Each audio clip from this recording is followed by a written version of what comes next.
لعن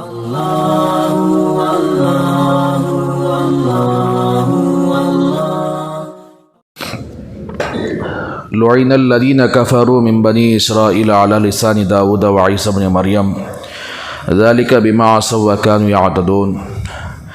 لعنت کی گئی ان لوگوں کو جنہوں نے کفر کیا بنی اسرائیل میں سے علی لسان داود، حضرت داود علیہ السلام کی زبان پر، وعیسی ابن مریم اور حضرت عیسیٰ ابن مریم کی زبان سے لعنت کی گئی۔ کیوں لعنت کی گئی؟ ذالک بما عصوا وکانوا یعتدون، یہ اس وجہ سے کہ ان لوگوں نے نافرمانی کی اور حد سے تجاوز کیا۔ تو میرے بھائیو، بات چل رہی تھی کہ یہودی بھی مجرم ہے، نصارہ بھی مجرم ہے۔ یہودیوں نے بھی نبیوں کے ساتھ غداری کی اور نصارہ نے بھی اپنے نبی کے ساتھ غداری کی۔ اس بنیاد پر اللہ تبارک و تعالیٰ نے، یعنی وہ لوگ جو کفر کیے ان پر لعنت کی گئی بنی اسرائیل میں سے، حضرت داؤد علیہ السلام کی زبان پر۔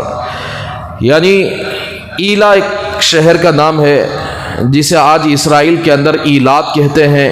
آج اسرائیل میں آ کر وہ بندرگاہ ہے، وہاں سمندر ہے، جیسا کہ اس سے پہلے آپ سن چکے ہیں۔ ان لوگوں کی پوری معیشت مچھلی پکڑ کر بیچنے کی تھی اور پوری دنیا میں وہ ایکسپورٹ کرتے تھے اس زمانے کے اندر۔ اور حضرت داؤد علیہ السلام اور یہ لوگ بڑے مالدار تھے۔ داؤد علیہ السلام کو اللہ تبارک و تعالیٰ نے اس قوم کے لیے بھیجا اور حضرت داؤد پر زبور نازل فرمائی، اور اللہ نے زبور کے اندر یہ حکم فرما دیا کہ ہفتے کے دن مچھلی نہیں پکڑنا ہے، 24 گھنٹے عبادت کے لیے وقف کر دینا ہے۔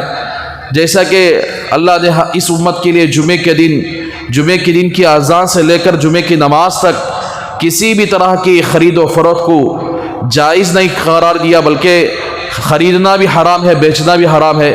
اس طرح اس زمانے کے اندر ہفتے کے دن مکمل طور پر مچھلی پکڑنا ناجائز تھا، حرام تھا۔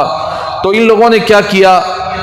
اڈے بنا دیے اور اس طرح بہت ساری نافرمانی کی اور مچھلی پکڑنا شروع کر دیے۔ تو اللہ تبارک و تعالیٰ نے حضرت داؤد علیہ السلام سمجھائے کہ تم اس طرح مت کرو۔ وہ لوگ نہیں سنے، نافرمانی میں آگے بڑھتے ہی گئے۔ تو حضرت داؤد علیہ السلام نے ان پر لعنت فرمائی، تم پر اللہ کی لعنت ہو۔ وہ لعنت کا نتیجہ یہ ہوا کہ لعنت بڑی خطرناک ہوتی ہے۔ جو اگر پیغمبروں کی زبان سے کسی قوم پر لعنت کی جاتی ہے، وہ قوم تباہ و برباد ہو جاتی ہے۔ تو سب سے پہلے بددعا جو دیے ہیں بنی اسرائیل پر، لعنت جو کیے ہیں، وہ حضرت داؤد علیہ السلام ہیں۔ اس کا نتیجہ یہ ہوا کہ اللہ نے ان کے بوڑھوں کو خنزیر اور سور بنا دیا اور ان کے نوجوانوں کو اللہ نے بندر بنا دیا۔ اسی لعنت کا نتیجہ تھا۔ اسی لیے ایک حدیث پاک کے اندر رسول اللہ صلی اللہ علیہ وسلم نے ارشاد فرمایا کہ بنی اسرائیل کے اندر کچھ لوگ ایسے تھے، کانوا لا یتناہون عن منکر فعلوہ، وہ لوگ منع نہیں کرتے تھے بری باتوں سے جو وہ کیا کرتے ہیں، بری باتوں سے منع نہیں کرتے تھے، بری باتوں سے، فعلوہ جو وہ کیا کرتے تھے، لبئس ما کانوا یفعلون، کیا ہی برا ہے وہ لوگ جو وہ کر رہے ہیں۔ تو میرے بھائی، اس کے اندر ایک طبقہ ایسا تھا جو برائی کو دیکھتا تھا۔ تو اللہ کے رسول صلی اللہ علیہ وسلم کی حدیث ہے، اس کا مفہوم ہے کہ پہلے دن تو روکتے تھے کہ بھئی یہ کرو نہ کو، ایسا کرو نہ کو، دوسرے دن ہوتے ہی یعنی ان کے ساتھ اٹھنا بیٹھنا، گویا ایسا محسوس ہوتا تھا کہ یہ لوگ یعنی برائی کو روکنے والے ہی نہیں تھے۔ تو اب اللہ تبارک و تعالیٰ نے ان کی اس حالت کو دیکھا، جیسا کہ بولتے ہیں بھئی یہ کام کرو نہ کو، حرام مال کھاؤ نہ کو، سود کا مال کھاؤ نہ کو، بے حیائی کرو نہ کو، فلمیں دیکھو نہ کو، یہ ساری چیزیں، شراب نہ کو، زنا نہ کو، غلط تعلقات نہ کو، آج روک دیے، کل ان کے ساتھ دوستی کا تعلق، ان کے ساتھ اٹھنا بیٹھنا، گویا ایسا محسوس ہوتا تھا کہ یہ روکنے والے نہیں بلکہ ان کے دوست ہیں۔ تو اللہ تبارک و تعالیٰ نے سب کے دل کو ایک کر دیا۔ حضرت داؤد علیہ السلام کی زبان سے اللہ نے لعنت کروائی، تو پھر اس کے بعد اللہ تبارک و تعالیٰ نے ان کو بندر اور خنزیر بنا دیا۔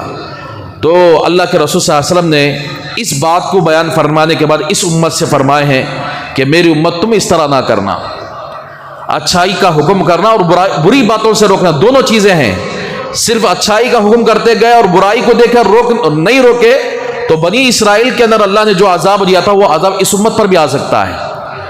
حضرت ابوبکر صدیق رضی اللہ تعالیٰ عنہ کی روایت ہے کہ رسول اللہ صلی اللہ علیہ وسلم نے ارشاد فرمایا، حدیث کا مفہوم ہے کہ اگر کوئی ظالم کسی پر ظلم کرتا ہے اور لوگ اس ظلم کو دیکھ کر خاموش ہو جائے، نہیں روکے، طاقت تھی روکنے کی لیکن نہیں روکے ظالم کو کے ظلم کو، تو اللہ تبارک و تعالیٰ اس قوم پر عذاب نازل فرما دیتے ہیں۔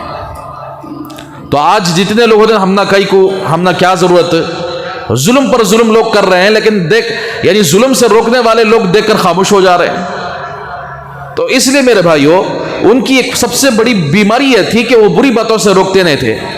آج ممبر پر چڑھ کر کوئی آدمی کسی کو بری باتوں سے روکا، معاشرے کی بات کیے تو لوگ اسے تانا دینے لگتے ہیں، کئی کو بھائی ایسے باتیں بولنا سو۔ اگر علماء اگر کیا ہے امر بالمعروف اور نہی عن المنکر، اچھائیوں کا حکم اور بری باتوں سے منع نہ کرے تو کون کریں گے؟ تو اس لیے میرے بھائیوں، امر بالمعروف الگ فریضہ ہے، نہی عن المنکر الگ فریضہ ہے۔ اچھائیوں کا حکم کرنا یہ الگ چیز ہے اور برائیوں سے منع کرنا الگ چیز ہے۔ اچھائیوں کا حکم کرنے میں کوئی آدمی دشمن نہیں بنے گا، لیکن بری باتوں سے روکنے میں لوگ دشمن بن جائیں گے، لوگ پیچھے یہاں دیکھیں اللہ تبارک و تعالیٰ آگے فرماتے ہیں، ترى كثيرا منهم يتولون الذين كفروا لبئس ما قدمت لهم انفسهم ان سخط الله عليهم وفي العذاب هم خالدون۔ پیغمبر آپ دیکھیں گے ان میں سے بہت سارے لوگوں کو جو کافروں سے دوستی رکھتے ہیں، یہودی، عیسائی، کافروں سے ملنا جلنا، ان سے دوستی کرنا۔ رسول اللہ صلی اللہ علیہ وسلم کے زمانے میں مدینے کے اندر رہ کر یہودیوں نے کفار مکہ سے دوستی کر کے آپ صلی اللہ علیہ وسلم کے ساتھ جنگ کرنے پر آمادہ ہو گئے تھے، تو یہ لوگ ان سے دوستی کرتے ہیں۔ لبئس ما قدمت لهم انفسهم ان سخط الله عليهم وفي العذاب هم خالدون۔ کیا ہی بری چیز ہے، کیا ہی برا ہے وہ چیز جو انہوں نے اپنے لیے آگے بھیجا ہے، یعنی اپنی آخرت کے لیے کیا بھیج رہے ہیں؟ کافروں سے دوستی کر کے یہ آ کر کے اپنی آخرت کو برباد کر رہے ہیں۔ اور دوسری چیز یہ ہے کہ ان سخط اللہ علیہم، کہ ان کا یہ اور آخرت کے اندر تو ہمیشہ ہمیشہ عذاب میں یہ گرفتار ہوں گے۔ تو اس لیے یہودیوں کا، نصارہ کا یہ کافروں کے ساتھ دشمنی، وَلَوْ كَانُوا يُؤْمِنُونَ بِاللَّهِ وَالنَّبِيِّ وَمَا أُنزِلَ إِلَيْهِمْ اتَّخَذُوهُمْ أَوْلِيَاءَ وَلَكِنَّ كَثِيرًا مِّنْهُمْ فَاسِقُونَ۔ اور اگر وہ لوگ اللہ پر ایمان رکھتے، نبی پر ایمان رکھتے، یہاں نبی سے مراد حضرت موسیٰ علیہ السلام ہے، ان پر ایمان رکھتے، وَمَا أُنزِلَ إِلَيْهِ، جو کچھ کہ ان کی طرف نازل کیا گیا یعنی تورات، اس پر ایمان رکھتے، مَتَّخَذُوهُمْ أَوْلِيَاءَ، تو وہ ہرگز یعنی کافروں کو دوست نہیں بناتے۔ اگر نبی پر ایمان لاتے، تورات پر ایمان لاتے، اللہ پر ایمان لاتے تو کافروں کو دوست نہیں بناتے، لیکن ان لوگوں نے آخر کیا ہے، جس طرح ایمان لانا چاہیے تو اس طرح ایمان نہیں لایا، اس لیے کافروں کے ساتھ مل کر اندرونی طور پر یعنی مسلمانوں سے انہوں نے دشمنی کی۔ وَلَكِنَّ كَثِيرًا مِّنْهُمْ فَاسِقُونَ، لیکن ان میں سے اکثر لوگ فاسق ہیں۔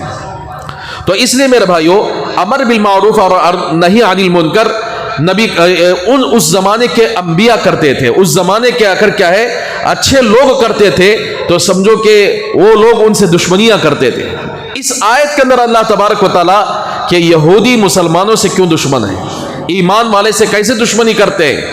تو اس لیے میرے بھائیوں، اگر امت کو کوئی آدمی کسی بری چیز سے منع کرتا ہے، کسی غلط چیز سے منع کرتا ہے، تو سمجھو کہ اس کی بات کو لینی چاہیے، اس سے رک جانا چاہیے۔ اگر ہم نے اس کے خلاف زبان کھولی تو سمجھو کہ دنیا کے اندر بھی ذلیل و خوار ہوں گے اور آخرت کے اندر بھی ذلیل و خوار ہوں گے، یہ پکی بات ہے۔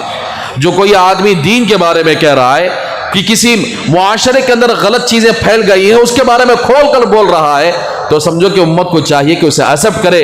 ایکسپٹ نہیں کرے، اسے قبول نہیں کرے، تو سمجھو کہ بنی اسرائیل کی بھی یہی عادت تھی، جو لوگ ان کو منع کرتے تھے، جو لوگ ان کو غلط باتوں سے روکتے تھے، ان لوگوں کو انہوں نے قتل بھی کر دیا، جیسے انبیاء کو انہوں نے قتل کیا، بہت سارے علماء کو انہوں نے سزائیں دی۔